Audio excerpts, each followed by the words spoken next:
Okay, I'm back with another Coco video, although it's just the week after I did the other Coco video or so.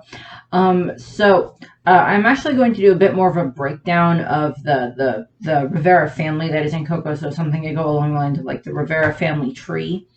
Because I mean that's not something that's gone over a huge amount in the movie, but obviously in the development of the movie and the characters, they would have come up with, okay, so this one would be this, and this one would be this related to this person, and this one, married into the family and stuff like that. Because it's like you have Miguel and you have Imilda, and you need to like fill in all the gaps in between the two of them, so that way you can have this family makes sense, this family dynamic makes sense. So that's what this video is going to be. And I just always like the idea of family trees, kind of seeing where you come from and stuff like that.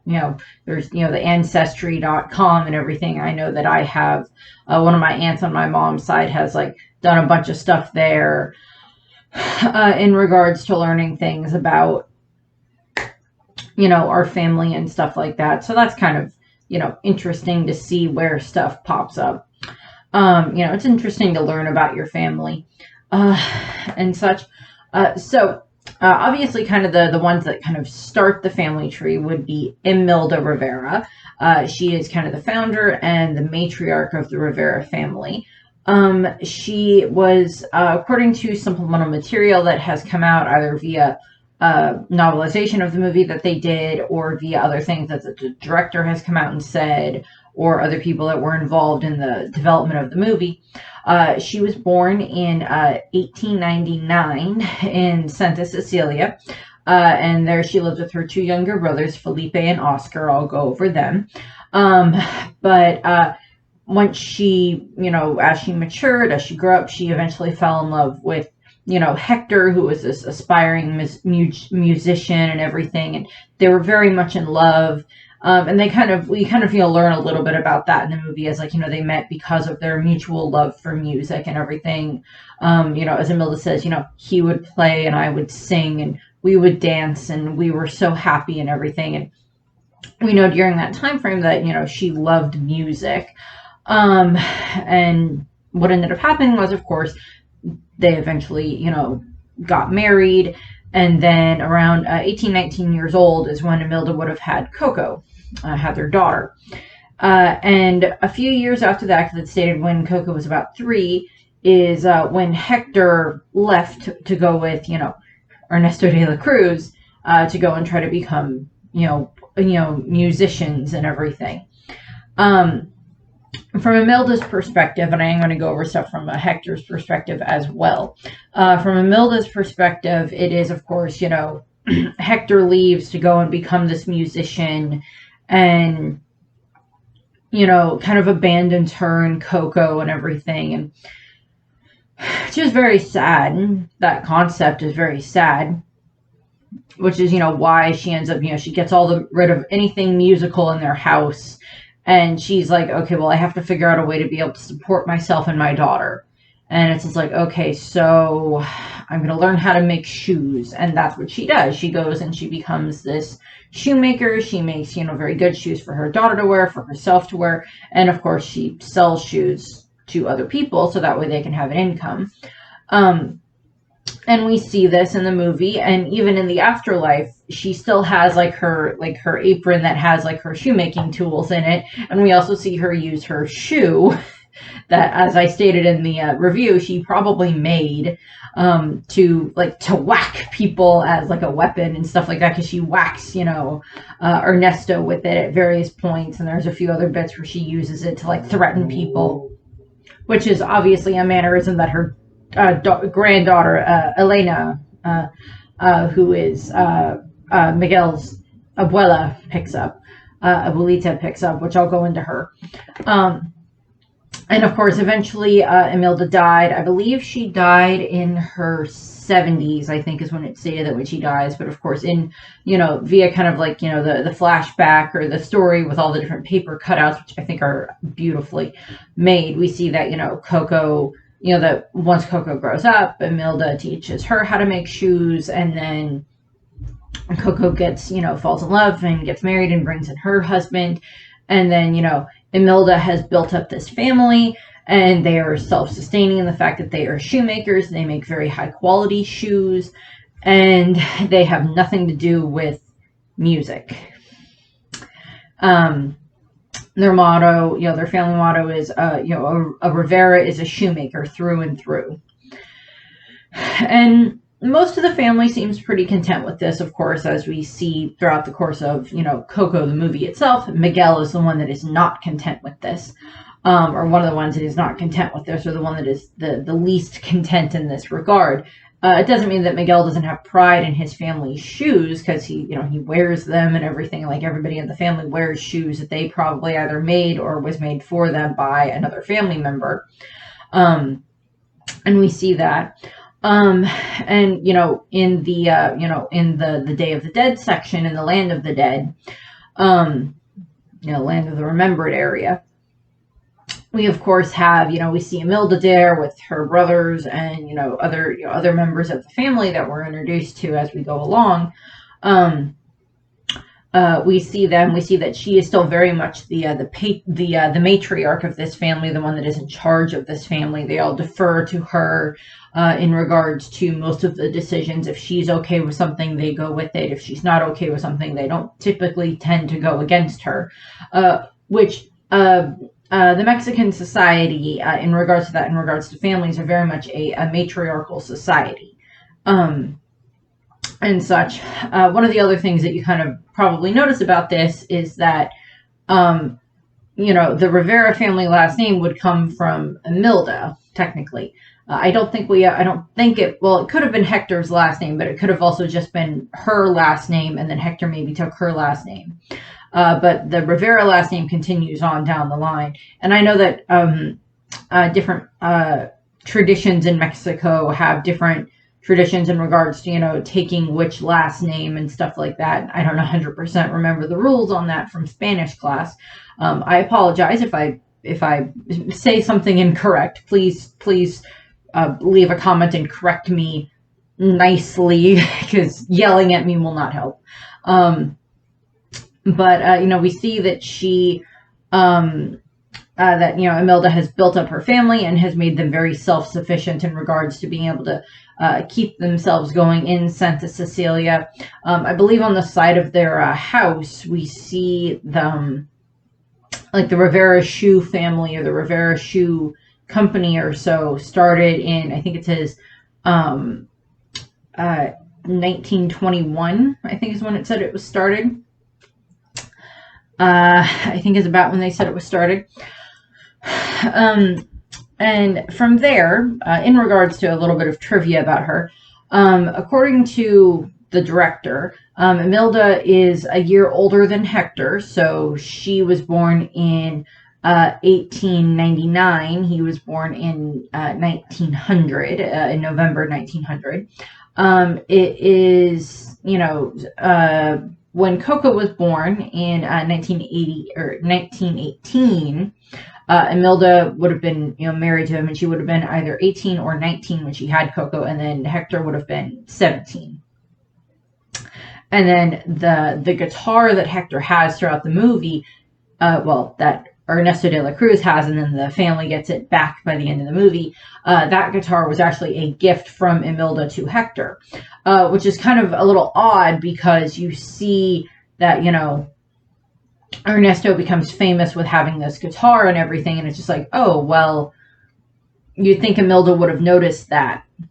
Even if she doesn't pay that much attention to music, Ernesto would have been talked about by probably friends of hers in town, and different things like that, considering how famous he became.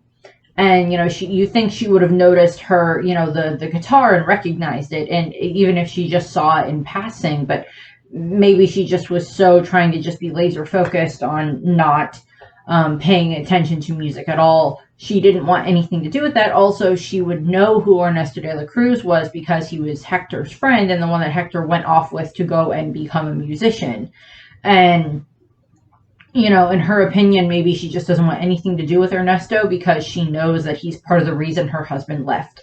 So I can understand that. And even if she did happen to see the guitar, she probably would have just thought, oh, Hector gave Ernesto this guitar or whatever, as opposed to, returning it to the family, even though, I don't want anything to do with music. I'm still the one that gave it to Hector, type of a thing. But that part's never really gone over in the movie. Moving on, of course, within that line, we would, of course, have Hector, of course, kind of marries into the Rivera family. He is this very passionate musician, of course, from Santa Cecilia. As I said, he was born November 30th, 1900. And of course, during his life, he met Imilda. They eventually fell in love and got married. And of course, they had their daughter Coco in 1918. And 3 years after that, it is stated that Hector was a very loving father. Imilda kind of ended up getting a little bit, blinders on, not paying much attention to this after he left.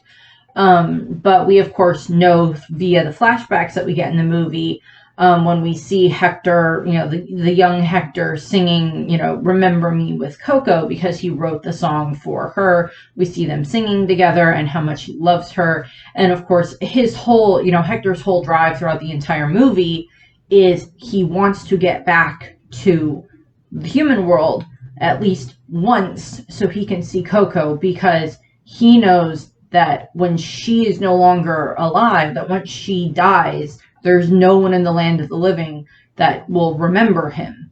Because I think part of being remembered in regards to this context is your family has to pass on your name.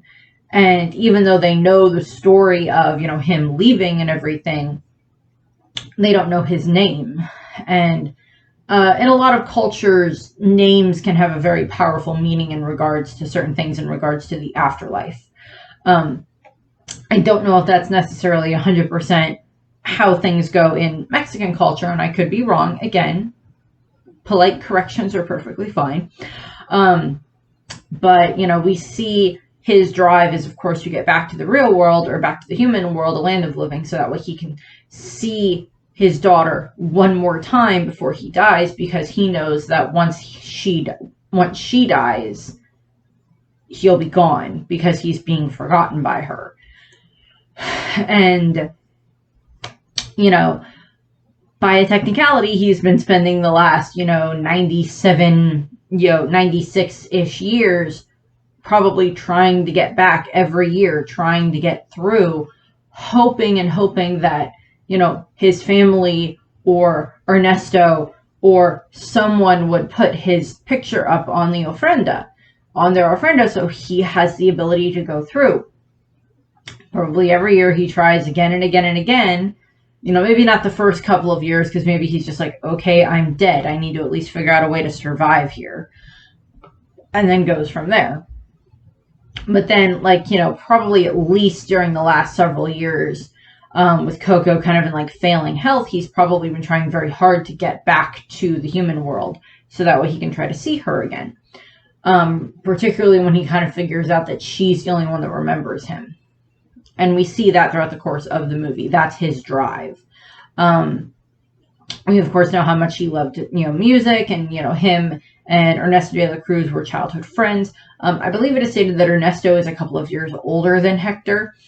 And, Hector had been trying to, avoid Ernesto de la Cruz as much as he could. When Ernesto died and came to the land of the dead, Hector tried to avoid him as much as he could. Although, admittedly, Ernesto being in, when Ernesto was still alive, because he was alive, let's see, it's stated that Ernesto died in, I think it was 1941, I think is when they state that he died, crushed by a giant bell. And then Hector would have died several years before that, because Coco was born in 1918 and she was 3. So Ernesto had kind of a rather, 18 to 20 year long career between when Hector would have died and then when Ernesto died. So during that time frame, Ernesto didn't forget about Hector. He kept using his songs and everything, and probably said Hector's name a lot, but he never put his picture up on the ofrenda. Even if he had a picture, he never put it up, because then that probably would have been regards to a lot of questions. Also, it is, of course, revealed, that Ernesto poisoned Hector Where he got poison from, I have no idea, but he had poison on him. He somehow had poison on him. Don't ask me how. That's never explained in the movie, but he had poison with him, and he gave that to Hector. And, then, Hector died, and he stole, Hector's songs and then used that. Use those to make himself, famous and beloved and everything. And then, Hector is just left behind and forgotten, literally, and possibly buried in an unmarked grave for all we know. But that's going a bit too dark. Not that being poisoned and then, trying to, have a small boy killed later on is not, trying to kill a small boy later on is not, dark in regards to Pixar. But Pixar has sometimes always gone a little bit darker than Disney sometimes does. Minus like the Black Cauldron in regards to Disney. But of course, we know by the end of the movie that Hector and Imilda, they make up. They're happy again. They're back being a couple. I'll go a bit more over like their relationship in general, like next year during the Valentine's Day area when I rank a bunch of the different Pixar couples, because they'll definitely be on the list. But we know that, their relationship gets better, and that kind of healing that part of the relationship helps heal the rest of the family's relationship with music. Moving on to, of course, more within the same, generation as Imilda and Hector would be Imilda's two younger brothers, Oscar and Felipe. Imilda is, of course, referred to as Mama Imilda, and then later on Hector is referred to as Papa Hector by Miguel, and then probably also by his Miguel's parents and aunts and uncles and cousins. Later on, after we have like the 1 year time skip. That would be Tio Oscar and Tio Felipe, which if you don't know anything about Spanish, Tio is uncle, and then Tia is aunt. So we have that. They are Imilda's younger twin brothers, and so they would be Hector's brother-in-law or brothers-in-law, and they would be Coco's uncles, and they are Miguel's great uncles, so 3 times removed. And we don't really see that much of them in the movie. We see them being very timid around Imilda and very timid around things in general, which is not surprising considering that Imilda, she built this business and everything, and she probably pulled her brothers in to help her with making shoes. For all we know, maybe they were making shoes beforehand and she pulled them in. It's just like, okay, we're gonna work together now. It is never stated whether or not either of these two brothers got married. That's never stated. There's a couple of family members that we see pictures of them on the ofrenda, but we do not see them in the afterlife, and I will talk about them a little bit. But we see Oscar and Felipe, and they're very close to each other. They finish each other's sentences quite easily. I believe they even have the same voice actor.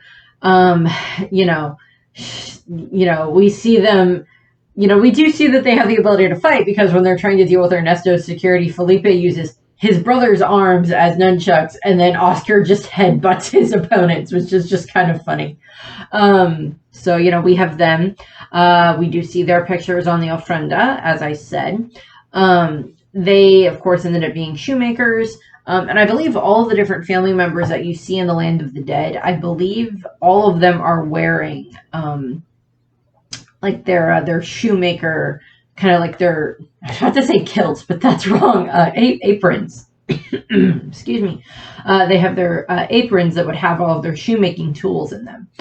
Moving on down that line, we of course have Mama Coco, who's of course the namesake of the movie, but her full name is, and I'm probably going to pronounce this, I apologize, Socorro Rivera. She's just referred to as Coco as her nickname. Mama Coco is typically what she's referred to throughout the movie beyond by Hector and Imilda, because of course they're her parents, so they would not call her Mama Coco, they would just call her Coco. She is of course the daughter of Imilda and Hector. She was born in 1918. It is stated by the director that during the time that you see the majority of the movie take place, Coco is 99 years old, and she passed away at 100 years old. So she passed away just after she turned 100. So she lived a very long life. And very well, I would say happy. I would say happy in regards to her life. Sad in regards to when, of course, when she's a kid, she has both of her parents, and then her father leaves, and we hear her state that he would send her letters, and have the lyrics of his songs in them, and including "Remember Me" and so many others that were probably written about Coco and her mother. Specifically, "Remember Me" was, of course, written as a lullaby for Coco by Hector. And that song is what helps with her remembering enough about her father to be able to pass down memories of him to Miguel and to the rest of her, her daughter and her son-in-law and her grandchildren and her great-grandchildren at the end of the movie. And we see that one thing that is mentioned in some of the novelizations of novelizations of the movie is there's some additional information given about Coco, and the fact that she wanted to she still loved music even though her mother didn't like it. She would still go and dance in secret and everything like that. And eventually she did end up meeting her husband, Julio, I believe. And I'll go over him in a minute. And like that's how, they met when when she was secretly dancing, and eventually they did get married. And unfortunately, at one point when she was dancing, she ended up actually getting hurt and like having like a hip injury, which scared her two daughters, Victoria and Elena. And that's not really mentioned in the movie. We see that Coco is in a wheelchair, but that's never really explained. How she, beyond the fact of like, well, she's probably quite old and she's probably, hard for her to move around. So her being in the wheelchair makes sense. But, she of course got married and had two daughters, as I said, Victoria and Elena, and I'll go over them. But her husband, is Julio, or Papa Julio, that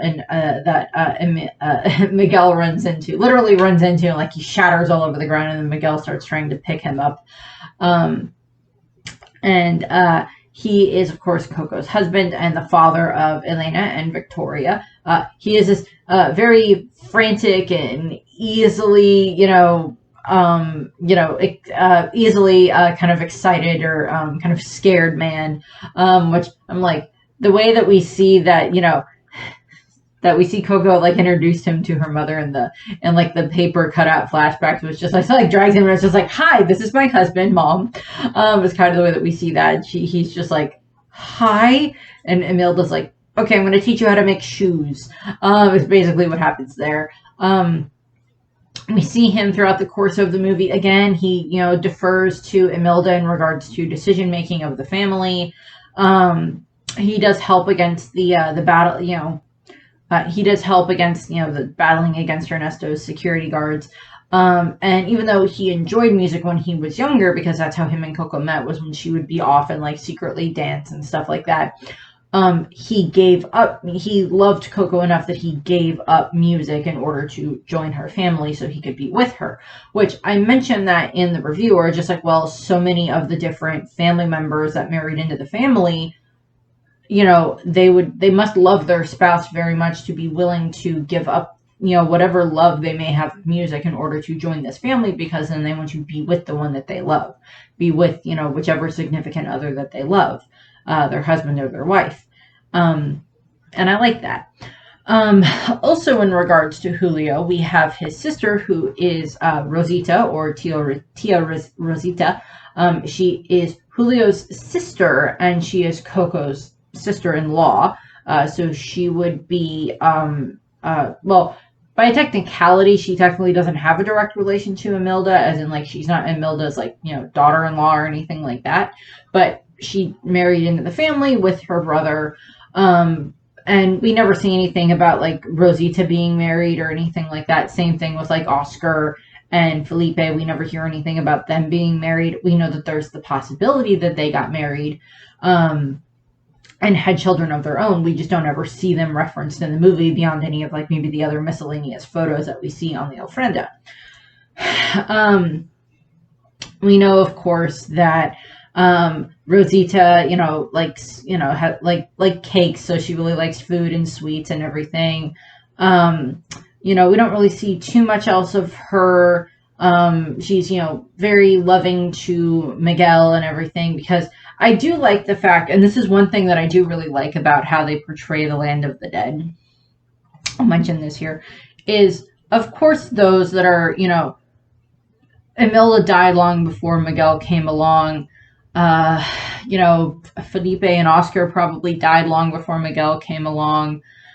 Same thing with maybe not necessarily Papa Julio, but possibly, and like same thing with like Tia Rosita. They possibly would have all been dead by the time Miguel was a baby, possibly by even the time that, Miguel's current generation, maybe by the time they came along, depending on, exactly when they died, because we don't get exact dates of death of them.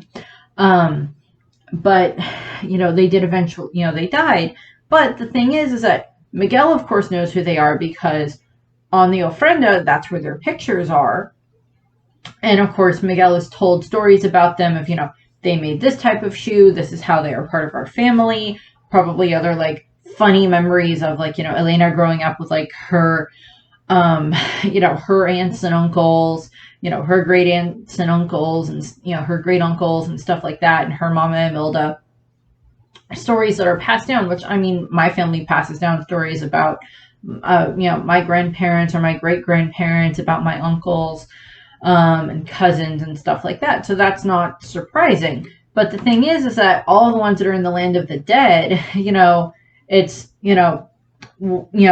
every year on the Day of the Dead, as long as there are pictures up in the ofrenda, they can return to the land of the living, and they can see their family again, because we see them kind of like at the party at the end of the movie, and that is kind of assumed to be what happens every year, is that they will return to the land of the living for the, for that night, and they will go and they will see their family, their, their children, their nieces, their nephews, whatever, their spouse in Julio's case in regards to Coco, that they will see them again, and that they can kind of, be around them, see any new births that happened in the family during that time frame, a bunch of that stuff.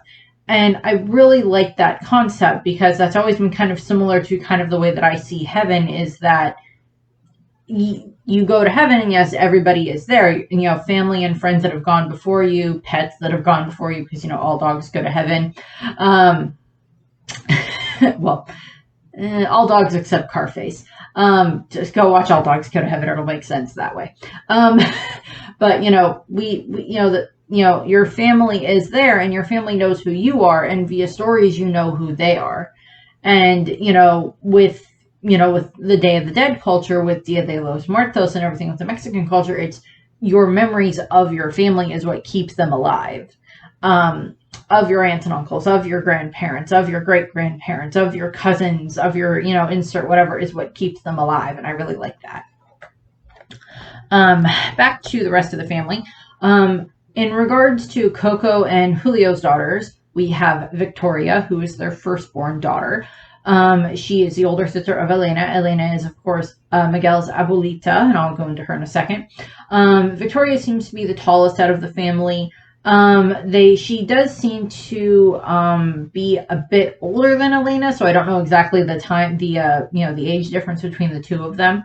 But during the time frame, depending on how long ago it was that Victoria died, and again, we never find out if Victoria got married. We never see anything in regards to like a spouse for her or children for her.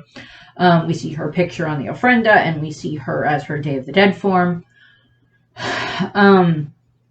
But we don't really see anything else about that. She, defers to Imilda, but she seems to be much less afraid of Imilda than her, than her father or her uncle, her great uncles or her aunts. We see her seem less terrified of Imilda, but still deferring to her in regards to family decisions. And during the part of the movie when Imilda is singing to, when she's singing on the stage, dancing and trying to escape Ernesto while they sing. And, while we have, Hector playing in the background. Both Rosita and Tia and Victoria just like, I'm just like amazed at like Imilda singing, and not just the fact that she is singing, but the fact that she is very good at it and she knows this song and everything. Even though we know that she probably hasn't sung in, 97 whatever years, 96, 97 years or whatever since Hector left. She has not sang. And we see that. Although I do have a slight headcanon I have is that maybe when Imilda first arrived in the land of the dead, maybe because she didn't have any of her family around her at the time, maybe she attempted to sing and it didn't feel right. And then like the time that she finally first did kind of sing for real the first time was when she was trying to get, Miguel's attention when he was running away in the alleys and she's trying to stop him. And then of course, when she fully gets to sing is, of course, when she has Hector playing in the background. And again, that's more of a going into like their relationship, but I just kind of have that slight headcanon. For Victoria, again, we don't know too much else about her.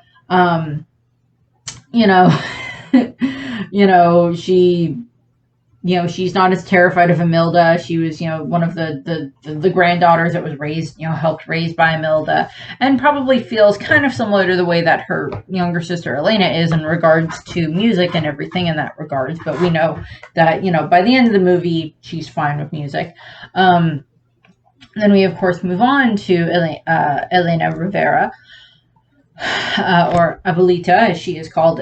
Anybody that doesn't know, Abuela. Abuelita is grandma or granny in Spanish. If you didn't know that, now you know that. She is, of course, the second daughter of Coco and Julio, the younger sister of Victoria. And she is, of course, Miguel's grandmother, the main one that we see throughout the movie.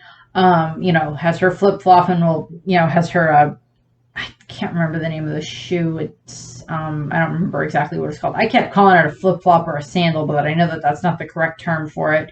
But she'll like take that off and like whack someone with it. Like she like threatens the mariachi guy with it, and like she, throws it away to try to get, Dante to follow it. Never name a street dog. They'll always follow. They'll never stop following. They'll follow you forever.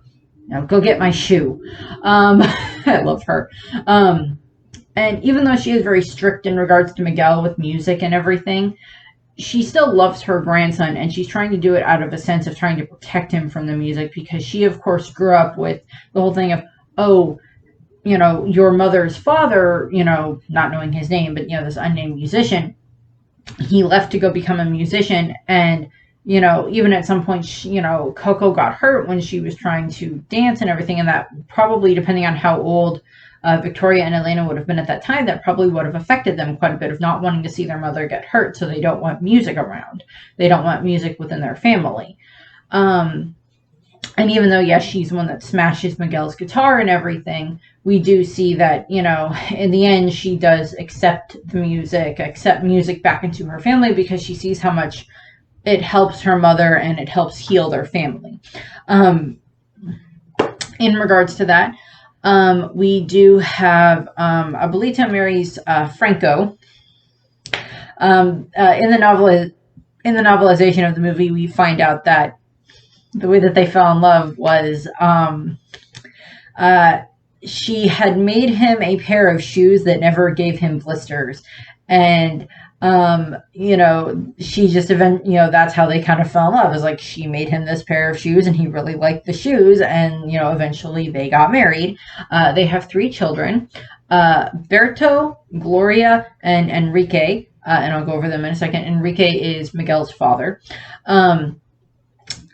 She very much loved her family, is currently, the matriarch of the family since Coco is in ailing health. She takes very good care of her mother, is very gentle with her mother, still loves all of her family and everything like that. And she's just trying to protect Miguel out of this since, she wants to protect him from music, because all she's known of it is that it has caused nothing but pain for her family in regards to her grandfather leaving, in regards to her mother getting hurt at some point, that's all she associates with music. It takes her a little while to find like good things for her to associate with music, which does happen. As I said, there is Franco Rivera, who is, of course, Abuelita's husband, Miguel's grandfather. We see him in the background. He's not too prominent in the movie. Again, he, he married into the family after, Abuelita made him a very good pair of shoes. He is much more relaxed and calm than his wife. He kind of helps keep her temper in check at times, from what we understand. He is, of course, again, just like anyone else that married into the family, he, chose his wife and married into the family, and chose to part with, any music that he did like in order to marry her.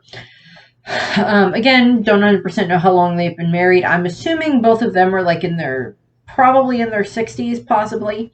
But, that's a little bit more of a debate since we don't know the exact ages of them. There's very few characters that we knew the exact ages of. Down the line, we, of course, have Abuelita and Papa Franco's children, which their oldest is Berto Rivera, or Tio Berto from Miguel's point of view.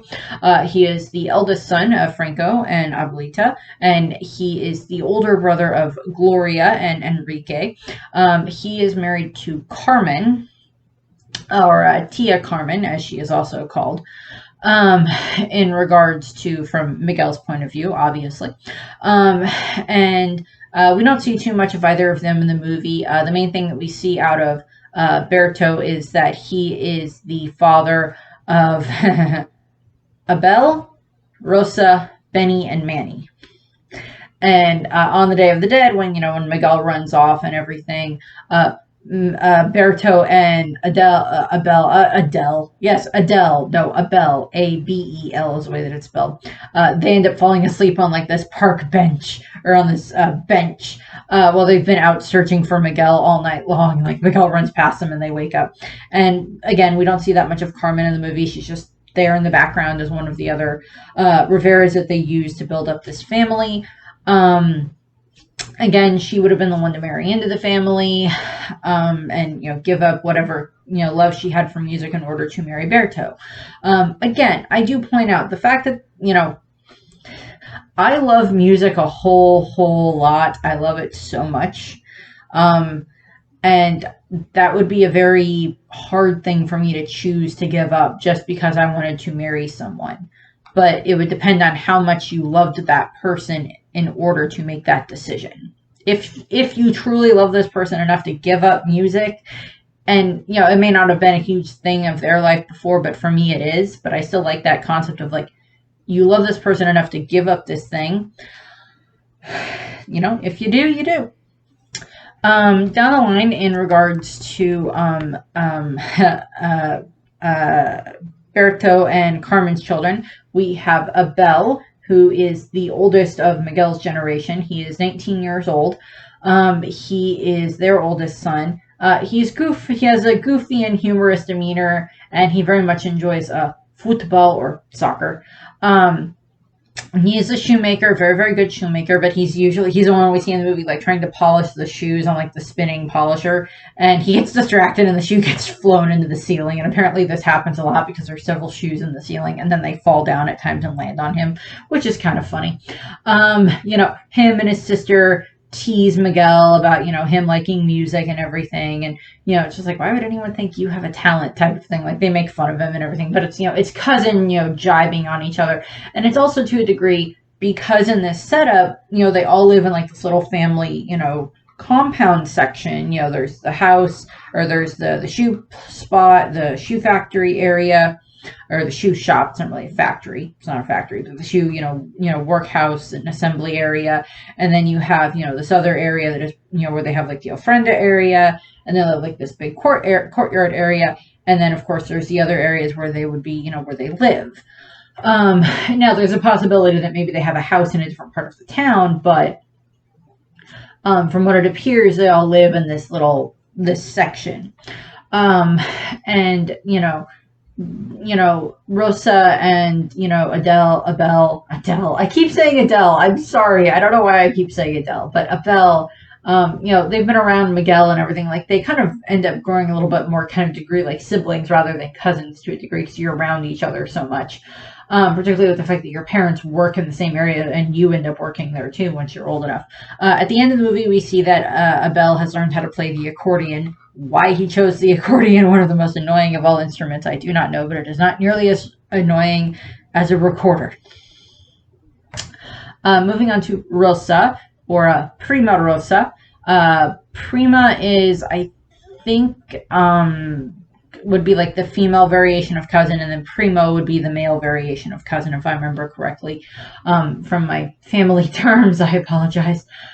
She is, of course, the middle child of Berto and Carmen, younger sister of Abel, older sister of Benny and Manny. She's about 13 or 14 years old in the movie, and she's very adventurous, and she's very, acts stern and everything towards her little brothers, and, Miguel is her cousin. Again, teases Miguel a lot. And at the end of the movie, she learns how to play a violin. Because eventually I will get the correct motion for playing a violin. And she does that. Which, my thought or my headcanon in this regard is that, okay, so Miguel obviously already has this love for guitar. And he ends up, they are rightfully given, the guitar that had been Hector's, that is, that everybody thought was Ernesto's, but is actually Hector. So that's like returned to the family. And, we see Miguel playing that, but, Abel and, Rosa are probably like, well, we want to try to see if we can play instruments too, or see if we have any talent or something like that. And, and they do that. And maybe they find out that they have a talent, or like, maybe it's they tried a bunch of different instruments, and Rosa just really liked the violin, and Abel really just liked an accordion. That's about what we get. I don't think we see anything with like Berto trying to like learn how to play an instrument or anything like that, because like he's maybe like, I'm a little bit too old. I'll just sing and dance to the music and have fun with my family, type of a thing. And then of course during the main part of the movie, we have the two youngest members of the family at the time, which are Primo's Benny and Manny, who are Berto and Carmen's two youngest children, their younger little twin boys. And we don't really see them that much. They're there a little bit in regards to like they're helping Miguel's mother like try to put out the flower petals for the Day of the Dead, and like they're just like dumping them all over the place. So there's not really too much that we see there with them. We kind of see them in the background, and of course, at the party at the end of the movie, they're there, dancing and everything and being happy. But there's not too much to deal with them. Then we go into Berto's sister. So this would be Elena and Franco's other daughter, and this would be Gloria, or Tia Gloria.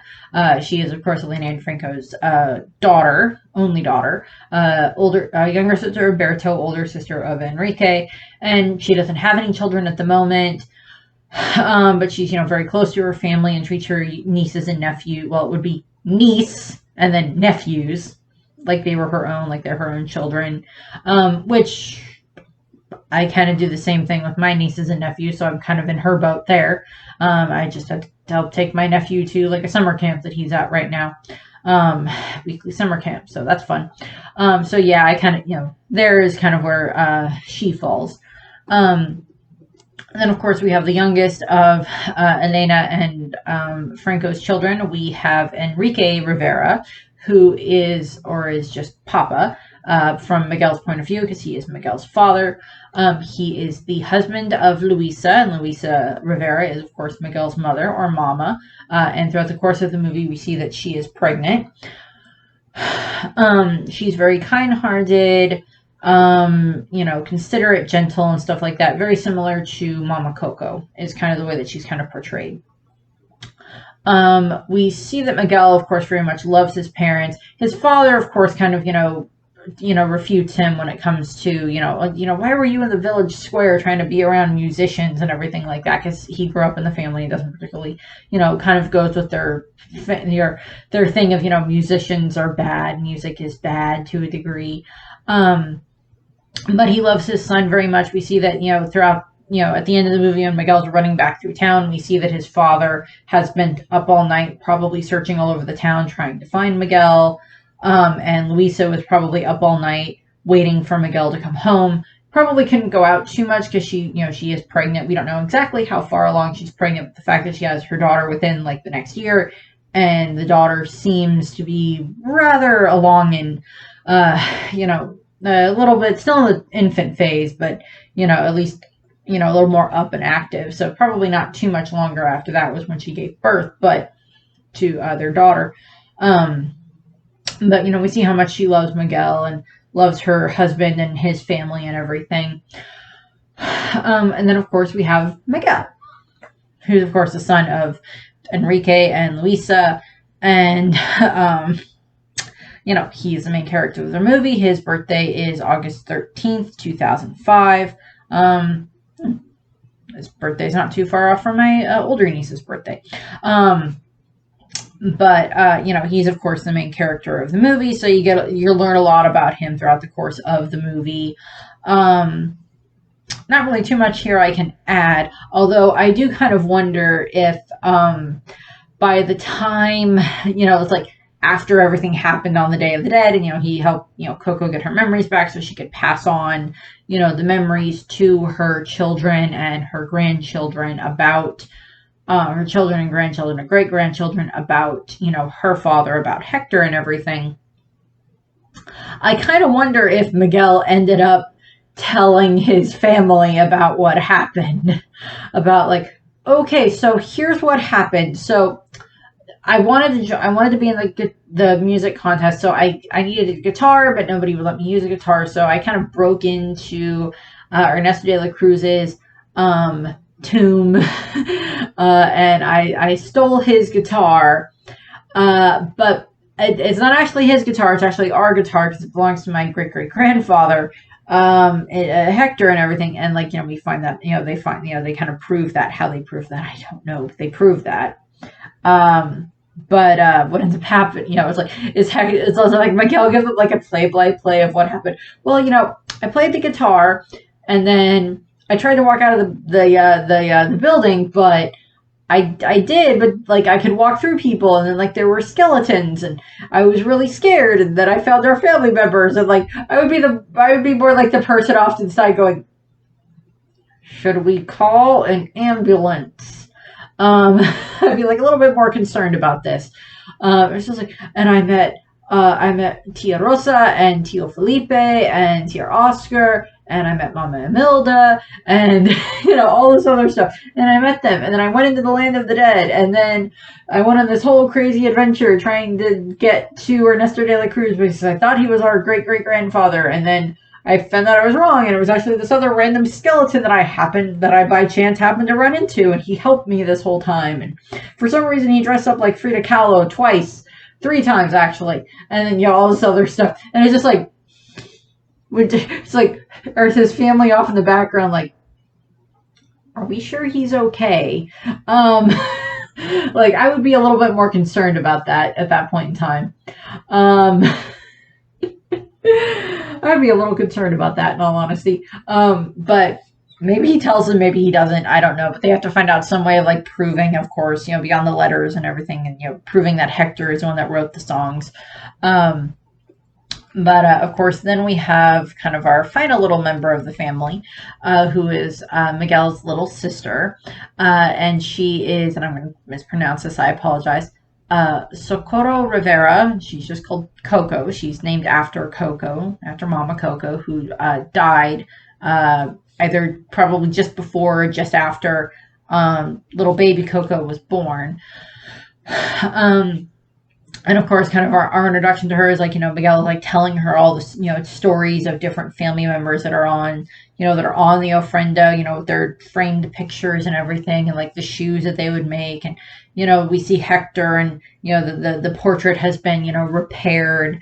of, Hector and Imilda and little Coco, Mama Coco and everything when she was a little girl on the ofrenda where it should be. And, we see all of that. And, we don't really see too much about that, but, we see enough of that to see them all together. I just, we see that, Hector is now able to go into the land of the living. We see him and, Coco, who died recently, of course, but, we see him and Imilda, and we see them, like with the family walking all hand in hand across the bridge to go into the land of the living once he's actually able to get through the customs area. And how happy he is about that. And, they head into the land of the living and they go to the house where the party is. And, we see, him and Imilda, and, we see, Miguel playing. And of course he kind of gets like a ghost version of the guitar and he's playing that, or Hector gets a ghost version of the guitar and he's playing that along with Miguel, which, is just, that's just a really beautiful sequence and everything. Cause I just love that concept. And we have that. There are 6 unknown Rivera family members that there are pictures of them on the ofrenda, but we don't ever get names for them, and they're not really shown in the movie beyond their photographs. It's never explained who they are. There's always a possibility that maybe Victoria did get married, but like her husband just doesn't want to come to the land of the dead. Maybe Oscar and Felipe got married, and maybe their wives just don't ever want to come visit the world of the living. Maybe they had something else to do that night. We don't know. Additional family members, Luis's family members might be represented on this ofrenda. Same thing with possibly Carmen's family members. We don't really see too much of that, but they're there. But I think like the director said something along the lines of like, maybe they just don't like to they just don't want to go to the land of the living. They just don't like to, which is fine. I mean, that's their prerogative. But I'd be like, I want to go and see my family members. Thank you very much. I will make a side note here. I will mention, they have 2 additional members of the family. We of course have, Pepita, who is of course the giant winged jaguar cat thing that I love, that can fly. And she's of course one of the Alebrijes, that belongs to, Imilda. And then of course we have Dante, who is of course the Jolo dog. And he is of course, Miguel's Alebrije, his guardian, his guide. And on the Day of the Dead, they have the ability to come back in as like their cat and dog form. And, we see them around the family and everything. Whether or not they can like traverse back and forth on a day that's not the Day of the Dead, I have no idea. They may be able to, because like Dante kind of originated in that world from what it seems. But, that's never explained in the movie. Although Dante does have like a short that's his, like Dante's lunch short film or whatever like that, where it's like him running around trying to find food. But that's what I wanted to do. I wanted to go over the Rivera family and do a bit more of a explanation as to like the family dynamic that we see there. Not quite as long as the actual review for the movie, but not too far off, unfortunately. I wanted to make this a little bit shorter, but I rambled a little bit. Sorry. But that's what we have. I thank you for watching. I do have another Coco-based video that I kind of want to talk about that's like a Coco and a One Piece based video, but I think I'm going to wait and save that to go up in October, possibly on either right around Halloween or on Day of the Dead itself, possibly, because I don't really have too much else to do around that time frame in regards to a theme like I did last year in regards to like, this is a bunch of Halloween stuff and Day of the Dead stuff. It's like, I don't have that much of that, but I at least have one for that. So that's what I have. I thank you very much for watching. I hope that you enjoyed the video. I hope that you have a nice rest of your day. Thank you. Bye. A Rivera is a shoemaker through and through.